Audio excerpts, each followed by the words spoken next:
The air over the burnt-out ridge still carried the metallic bite of plasma fire and cordite. General Marcus Cale stepped over the blackened remains of what had once been a Veya siege engine, its twisted alien alloys curling skyward like the ribs of a great beast. His boots crunched on pulverized stone and shattered casing shells. He moved with a purposeful calm, though his aides behind him kept casting wary glances into the shadows of the battlefield, as if some unseen hand might still tighten around their throats. Cale had walked battlefields for 3 decades, from the siege lines of Titan to the drowned trenches of Lycoris, and in every war zone he had learned to separate truth from rumor. Soldiers always invented myths when fear outpaced rations. Sometimes it was an angel, sometimes a demon, and this time it was a ghost with a rifle that no man alive should be able to fire with such precision. They called him the Shadow Marksman, the Long Eye, or simply the Ghost. Stories spread quickly, carried like smoke in the barracks. A single sniper, human, putting down alien generals at impossible distances. The tale was useful for morale, but Cale had no patience for fantasies. He commanded regiments, fleets, and supply chains, not whispered legends. Yet here, among the wreckage of the ridge, something unsettled him. Resting against a stack of sandbags was a weapon. Not the sleek carbon-sheathed railgun's standard issue in the defense forces, but a massive, weathered slab of steel and polymer. A Barrett .50, heavy, archaic, and still lethal in its own way. The sun caught along its worn receiver, and the faint etching of past maintenance marks glistened like scars. Cale halted, his eyes narrowing. Whose relic is this? His voice cut through the silence. None of the aides answered. One young lieutenant shifted uncomfortably before muttering that it belonged to the Ghost, the sniper who had been covering the ridge during the battle. Cale shot him a sharp glance. Ridiculous. No one fights with this museum piece anymore, he said, though his gaze lingered on the weapon longer than he intended. He had seen many strange tools used in desperate times, but this felt deliberate, placed, as if the rifle itself had been waiting to be found. His adjutant, Colonel Brannick, cleared his throat. With respect, sir, reports confirm long-range eliminations traced back to this sector. Targets well beyond conventional range. Alien command nodes crippled. Artillery silenced. Some say it turned the entire tide of yesterday's engagement. Cale dismissed the words with a wave, but the certainty in Brannick's tone forced him to reconsider. He stooped, brushing dust from a metal case set neatly beside the Barrett. The latch was unfastened, and when he lifted the lid, he found a badge fixed to its velvet interior. The insignia gleamed despite the grime of war, a silver emblem, engraved with the mark of qualification, sniper certification, extreme range, 3,200 meters. Cale's breath caught. For a man who had prided himself on his unshakable composure, the reaction was humiliatingly human. He had seen sniper awards before, but nothing like this. The limit of human marksmanship, at least according to official doctrine, ended at half that distance. Beyond it, ballistics broke down, wind and gravity made fools of equations, and no training program endorsed the attempt. Yet here was proof, solid and undeniable, that someone had not only attempted it but mastered it. The aides leaned in, murmuring their disbelief. Brannick crossed his arms, his weathered face unreadable. Cale closed the case and set it back down, as if it weighed more than his entire command. He straightened slowly, his mind already racing through implications. If a man truly existed who could deliver death from 3 kilometers away with an outdated rifle, then either the laws of physics had bent or humanity had birthed a weapon in flesh and blood unlike any the galaxy had yet seen. 4 decades the Veya Dominion had relied on psychic coordination, on overwhelming swarms guided by command nodes. To lose those nodes was to tear out the spine of their war machine. Could one solitary human be the scalpel that severed the tendons of an empire? Cale hated legends, but strategy demanded respect for results. If this sniper was real, then he was no mere curiosity. He was a force multiplier, perhaps the difference between survival and annihilation. And yet another thought pressed against him with unwelcome weight. Why would such a man or such a weapon remain hidden?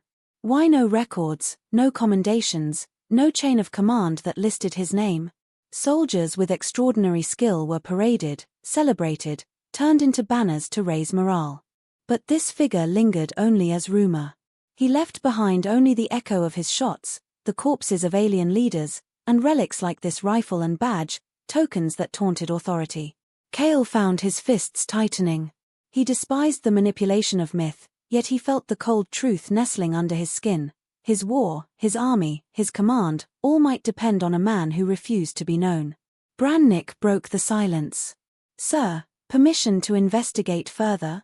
Kale stared out across the ridge, at the horizon lined with the smoldering ruins of alien constructs. Somewhere beyond, the Dominion was gathering its next wave, confident that sheer numbers would crush Earth's will. But somewhere else, perhaps on the far side of a valley or perched on another nameless ridge, a man waited, scope steady, patience eternal. "Permission granted," Kale said at last. His tone was measured, but a flicker of unease betrayed him. "Find me this ghost. If he exists, I want to know his face.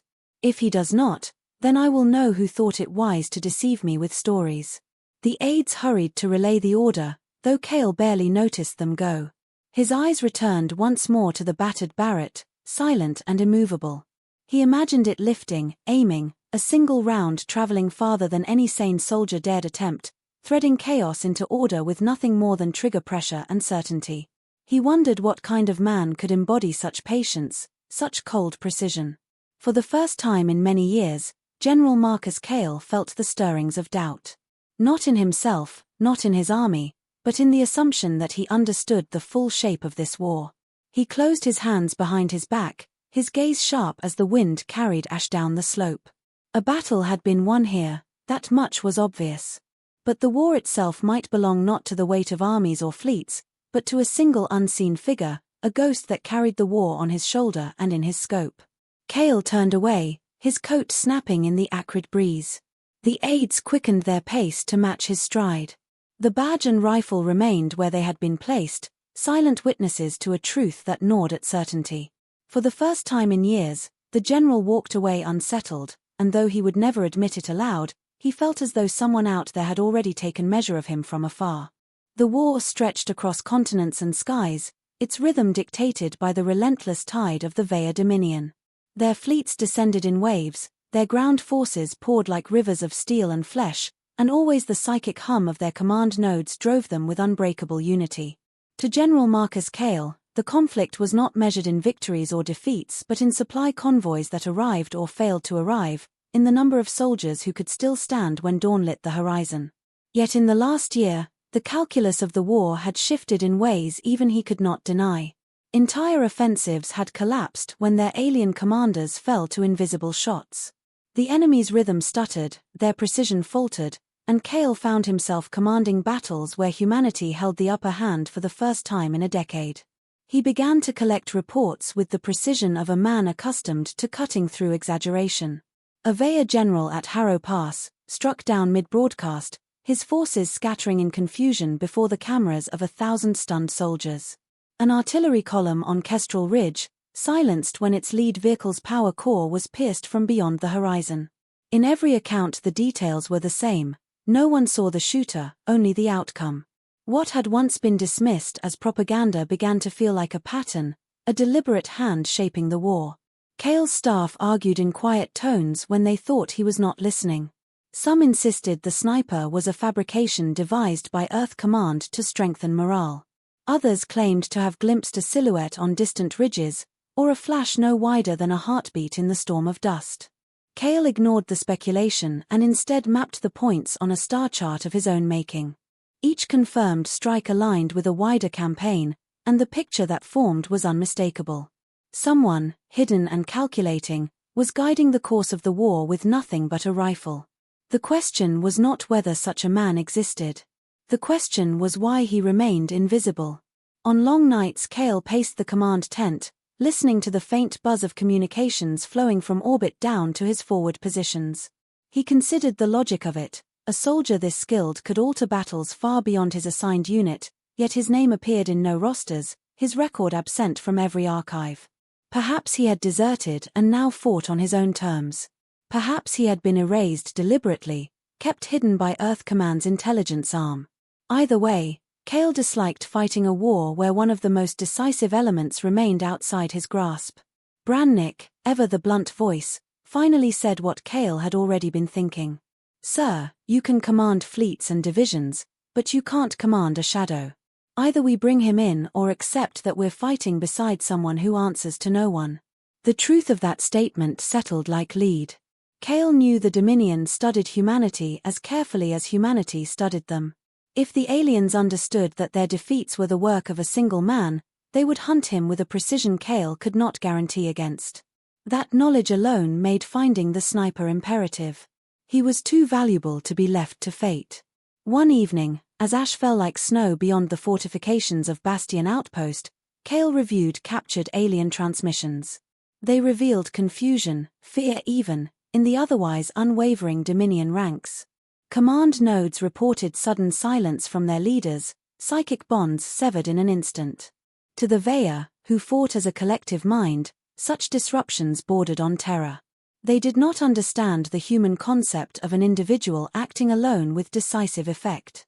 That misunderstanding was perhaps the most dangerous advantage humanity had. Cale closed the file, his gaze steady on the darkened landscape beyond the wall. The badge he had found beside the Barrett weighed on his thoughts. A shot from 3,200 meters was not merely a feat of skill, it was a declaration that humanity would not be bound by the limits others believed immutable. He knew then that this war was no longer a contest of numbers, fleets, and ground forces. It was becoming a contest of patience, of will, of human individuality against alien conformity. The aides entered with fresh reports, their faces pale from the smoke drifting in through the seams of the tent. Another Dominion advance was forming, massing beyond the ridges eastward. The enemy prepared to push once more toward Earth's last strongholds. Cale gave the expected orders: reinforce the flanks, reposition artillery, ensure the orbital defense grid remained supplied, but beneath his crisp instructions his mind remained fixed on a single problem. The Ghost, as the men called him, was not just shaping battles. He was shaping belief. Soldiers fought harder knowing he watched from afar. They took risks they might not have taken otherwise. Victory was no longer an abstract hope but a certainty, delivered by a single rifle shot at the right time. If Cale could harness that force, direct it, the war might finally tilt permanently in humanity's favor. The following morning, he dispatched discreet squads, men loyal to him rather than to rumor, to scour the battlefield remnants where the Ghost was said to have struck. They returned with evidence Cale could not dismiss: empty brass casings too heavy for standard infantry rifles, rations carefully stowed, footprints leading always to vantage points with perfect arcs of fire. Each sight spoke of patience bordering on obsession. The picture that formed was not of a phantom but of a man. A soldier who moved alone, fed himself, and measured his survival in weeks rather than days. A man who understood the terrain with an intimacy that defied maps, who could disappear into mountains and emerge where the enemy least expected. Cale studied the reports late into the night. He imagined this man, breathing slowly, finger poised on a trigger, sight trained not on the mass of alien soldiers but on the one figure who guided them. It was a style of warfare alien to the Dominion, which relied on collective strength. To Cale, it was a reminder of something deeply human. Wars were not always decided by fleets or armies. Sometimes they were decided by a single pair of eyes behind glass, waiting for the moment to end a commander's heartbeat. At dawn, Cale summoned Brannick. His voice carried no hesitation when he gave the order. "We find him. No more stories, no more whispers. I want to look him in the eye and know whether he is man or myth." Brannick saluted, but his expression betrayed the question unspoken. What would the general do once he found him? Cale did not answer aloud, for the answer had not yet solidified in his own mind. He only knew that control of this war demanded control of the one soldier who fought outside its chain of command. As Cale stepped out into the morning light, the battlefield stretched endless before him, smoke curling into the heavens like black banners. Somewhere within that expanse moved the figure who had undone alien generals with the squeeze of a trigger. The general had never hunted a man before, but as the wind carried the scent of charred metal and soil, he knew he was about to begin. Weeks of pursuit narrowed into a single trail. Reports from Kale's squads converged toward the mountain ranges east of Bastion Outpost, where ridges cut the horizon into jagged teeth and valleys drowned in fog shielded entire companies from orbital reconnaissance. Kale studied the terrain maps until the lines blurred, marking each site where the ghost had struck. The pattern resembled no doctrine he knew, but its logic became undeniable. The sniper moved as if anticipating both alien and human strategy, as if he had long since stopped following the war and had begun shaping it. Kale rode with a small convoy, leaving behind the weight of regiments and the constant hum of comms. Brannick protested, but Kale silenced him with a glance. Command could run itself for a day. Some tasks demanded the presence of the man in charge, and this one could not be delegated. The convoy wound through ravines blackened by bombardment, across bridges half destroyed by retreating units, and into a valley where the silence itself felt alive. No banners, no ruins of Dominion machinery, only stone, snow, and the faint smell of gunpowder carried on the wind. They found the hideout near dusk. It was no fortress, merely a hollow carved into rock, disguised with the precision of someone who understood both nature and pursuit. Inside lay ration wrappers folded into neat squares, a cot rolled with military precision, and at the far wall a weapons case propped open. The Barrett rested inside, cleaned and oiled. And seated beside it, calm as a man awaiting a guest rather than an arrest, was Elias Dawn. He was not the phantom Kale expected. His frame was lean, scarred across the jaw, his hair cropped short by hand rather than by regulation. His uniform bore no insignia, only the wear of long campaigns and the smell of dust and sweat. His eyes, pale grey, studied Kale not with fear or defiance but with something colder, calculation, as though he were already measuring range and wind against the general's heart. Kale dismissed his escort with a gesture, though Brannick lingered in the doorway, jaw tight. The general stepped forward, his boots echoing against stone. "You've been busy," Kale said. Dawn did not rise. He let the silence stretch, as if testing whether Kale would break it. Finally, his voice emerged low and steady, like gravel dragged across steel. "Busy keeps men alive." Kale studied him, searching for arrogance and finding only restraint. "You killed a Dominion commander at Harrow Pass. Another at Kestrel Ridge. Artillery units, command nodes. That was you." Dawn's gaze did not waver. "If you know the answer, why ask?" "Because I want to hear you say it." Dawn leaned back, folding his hands loosely in his lap. "Then yes. Those shots were mine." Kale allowed himself a breath. The confirmation was no triumph, it was the acknowledgement of something both necessary and deeply troubling. He walked to the weapons case, eyes brushing the rifle's worn metal. "Why this?" he asked, tapping the Barrett's frame. "You could have a railgun, a gravitic launcher. Yet you cling to an antique." Dawn's lips twitched in something that might have been the ghost of a smile. "Railguns announce themselves with thunder. This whispers. Railguns are machines. This reminds the man behind it that every shot must be earned." Kale turned, his voice sharpening. "Do you understand what you are? The Dominion will never adapt to what you do. You're not just killing commanders, you're cutting the mind from their armies. Humanity can't afford for you to be a myth. Soldiers need a face, a name, someone to follow." For the first time, Dawn's expression hardened. He rose slowly, his movements precise, controlled. When he stood at full height, the cavern seemed smaller. "No," he said. "What they need is belief. Belief in something they cannot see, something that moves beyond the reach of alien eyes. A man with a name can be hunted. A ghost cannot." Kale's jaw tightened. He had led men long enough to know the power of symbols, but he had never considered that erasing oneself might be the strongest symbol of all. You hide in shadows while others bleed on open ground. Does that not weigh on you? Dawn's stare cut through the words. Every soldier has a role. Some carry rifles into the trench. Some command fleets. Mine is to end battles before they begin. I have no interest in medals or parades. I am not here to be remembered. I am here to ensure others live long enough to be.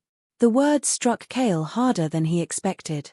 He had fought all his life to build armies, to preserve structure, to make men into parts of something greater.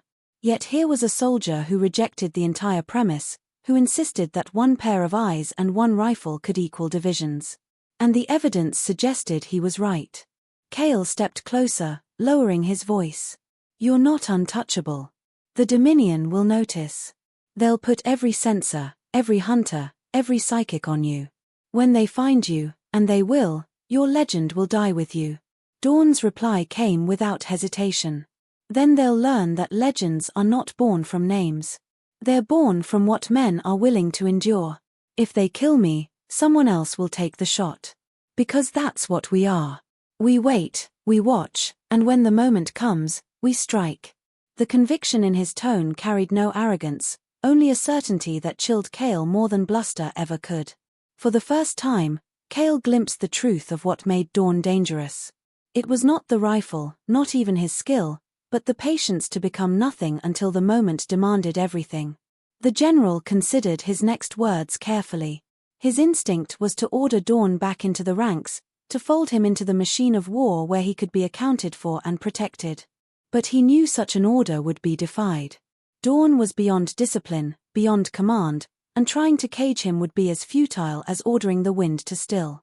Instead, Kale said, there's a battle coming at Ardent Ridge. If we lose, the Dominion breaks through to the heartland. If we hold, humanity breathes another year. You will fight with me. Dawn's eyes narrowed. I fight where I choose. Kale met his stare without flinching. Then choose Ardent Ridge. Fight with me, not against me. Let me command the field while you shape its edge. A silence stretched, filled only by the faint drip of water in the cavern. Finally, Dawn inclined his head. I'll be there. But understand this, General. I don't fight for orders. I fight for the shot that matters. When the moment comes, I'll tell you where to move. And if you're wise, you'll listen. Kale should have bristled at the audacity, yet instead he felt something stir, a recognition that this man was not a rival but an instrument the war itself had carved from blood and endurance. He gave a single nod, then turned toward the exit.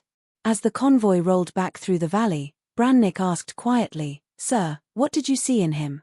Kale's eyes remained on the horizon, where storm clouds gathered in bruised colors. Not a man, he said. A weapon. And weapons must be used, or they're wasted.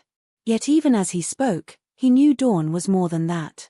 He was a reminder of what the Dominion would never comprehend, the terrible, solitary patience of a human being who refused to surrender. The thought carried him into silence as the valley fell behind them, the shadow of the coming battle already looming in his mind. The storm of war broke over Ardent Ridge before dawn. The Veya Dominion descended in a tide of bodies and metal, their formations disciplined by the psychic pulse of command ships drifting in the upper atmosphere. The ridge itself groaned under the weight of bombardment, its slopes torn into black scars. General Marcus Kale stood at the heart of the command post, the glow of tactical screens painting his scarred face in harsh light. His voice carried through the din, sharp and unwavering, driving regiments into place, shuffling armor where the line threatened to bend. He had fought countless battles, but the scale of this one pressed even against his iron composure. The Dominion had committed fully. If Ardent Ridge fell, the heartland would be exposed. Above the static of comms, a calm voice cut through, one that carried no rank but commanded Kale's attention regardless. Dawn's transmission came from the mountains overlooking the valley. He spoke without urgency, as though distance itself gave him dominion over the chaos. Shift your left flank 200 meters downslope. Their advance will break there. Kale's staff bristled, muttering about the absurdity of adjusting positions based on the words of a lone sniper. Kale silenced them with a gesture. He weighed the risk, then gave the order. The flank moved, soldiers scrambling into new positions just as the Dominion's armored column swept forward. Kale watched the enemy crash against the altered line and falter, their momentum stuttering in the face of fire they had not anticipated. The first breach had been denied. Kale pressed his palms against the console, his gaze steady. Dawn had not exaggerated his reach. He saw the battlefield in ways no sensor could replicate. Kale began to sense the rhythm between them, strategy woven from command and precision, each relying on the other without admission. Hours dragged as the Dominion hurled wave after wave, their psychic unity unbroken. Kale's reserves dwindled, his artillery pieces silenced one by one under relentless fire. At the height of pressure, Dawn spoke again. They're moving their strategist into the forward fortress. Range, 3,200. If I take him, the command net collapses. If I miss, the fortress survives and the line buckles. Kale's chest tightened. He had seen men gamble with less, but Dawn did not sound like a man speaking of chance. He sounded like one reciting a fact already decided. Still, Kale asked, "Can you make that shot?" There was no hesitation. Yes. Kale closed his eyes briefly, then opened them to the chaos unfolding across the ridge. He had staked his life and the lives of thousands on supply chains, formations, and hard discipline. Now, the war itself balanced on a single breath taken miles away. Then take it. In the mountains, Dawn lay prone upon the cold stone. His world narrowed to the weight of the Barrett pressed into his shoulder, the faint whisper of wind across the valley, and the slow rhythm of his pulse.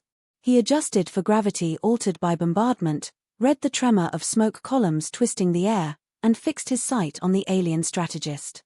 The creature moved within its fortress, surrounded by shielding drones and the glow of psychic conduits. No machine would have considered the attempt rational. Dawn considered only the inevitable. He waited, patience embodied, until the moment stretched thin enough to cut. Then he exhaled and touched the trigger. The rifle roared, a sound swallowed instantly by the vastness of the battlefield. The round traced an arc through wind and fire, a single line of defiance across 3,200 meters. It struck true. The strategist's skull shattered, the psychic net ruptured, and the Dominion's formations convulsed in sudden disorder. Kale saw it instantly. Entire units staggered as if blind, their unity collapsing into chaos. He slammed a fist on the console. Now. Push every reserve forward. Human forces surged with a ferocity born not of numbers but of belief. Where moments before they had buckled under Dominion pressure, now they drove their enemies back with relentless fire. Kale's commands became the rhythm of a new tide, each maneuver exploiting the fracture Dawn had delivered. The ridge that had seemed certain to fall now stood unbroken, and the Dominion's swarm began to scatter. Amid the roar of victory, Kale's thoughts returned to the man in the mountains. He imagined Dawn lowering the rifle, expression unchanged, as though killing the most powerful figure in the sector were no more than breathing. Kale had never envied another soldier before, but in that moment he envied Dawn's clarity. To see the war not as chaos but as a single line waiting to be drawn, that was something Kale could command a lifetime and never achieve. When the last Dominion troops retreated into the haze, silence fell heavy across the ridge. Soldiers cheered, their voices ragged with exhaustion, but Kale remained still. He knew victories could fade, that tomorrow might bring another wave stronger than the last. Yet tonight, humanity had struck a blow that echoed beyond numbers. He ordered a transport prepared and rode into the mountains. The path was long, winding through blasted rock and snow still streaked with ash. At last he reached the perch. The Barrett rested against the stone, barrel still warm, but the sniper was gone. No trace remained except the faint impression of a man's body pressed into the earth, the mark of patience carved deeper than any monument. Brannick dismounted beside him, scanning the empty ridge. Did he flee? Kale shook his head slowly. No. He returned to the only place his ever belonged. The shadows. The general stood in silence, staring at the rifle as though it might explain the man who had wielded it. The truth was clear. The war would continue, and Dawn would continue to fight it on his own terms, unseen, unclaimed, and unstoppable. Kale felt a rare flicker of humility. He commanded legions, yet one man with a rifle had altered more than he could in years of campaigns. He turned at last, his cloak snapping in the mountain wind. The Dominion will never understand this, he said, more to himself than to Brannick. They have armies. We have men like him. The words lingered as he descended the slope, the rifle left untouched. For all his rank and his power, Marcus Kale knew he had just witnessed the truth of his species. Humanity's strength was not in numbers, nor in machines, but in the solitary will of those who refused to be broken. The Dominion could field endless hosts, but against patience sharpened into purpose, they would always falter. And somewhere in the mountains, beyond sight, Elias Dawn waited for the next moment that would matter.